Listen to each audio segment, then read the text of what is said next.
Ellis Hoson nagmamakaawa kay McCoy na bigyan pa siya ng second chance.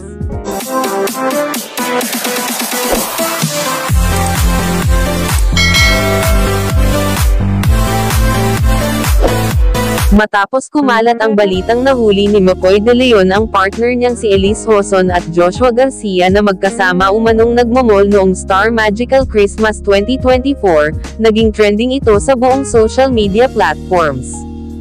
Marami ang nagsasabing fans ni na McCoy at Ellis ang nanghihinayang sa pinagsamahan ng dalawa lalo't may anak na sila. Kung sakali man raw na totoong may something na kay Joshua at Ellis, nakakaawa raw ang anak ni McCoy.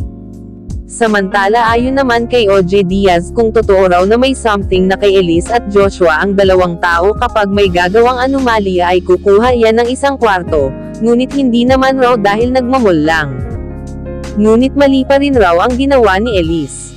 Pakiramdam ni OJ na gumaganti lamang itong si Ellis kay McCoy, dahil kung matatandaan muntikan na rin silang maghiwalay dahil niloko rin siya noon ni McCoy. Sana naman raw ay hindi totoo, at hintayin na lang umano natin kay McCoy, Ellis at Joshua kung totoo nga ba talaga ang balita.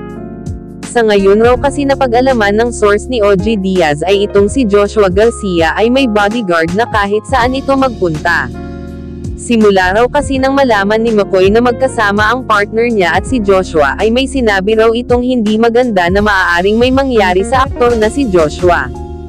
Kaya naman nanigurado raw si Joshua at kumuha ng bodyguard. Samantala si Ellis naman raw ay todo ang paliwanag kay McCoy, at humihingi ng tawad sa partner at sana raw ay bigyan rin siya ni McCoy ng second chance.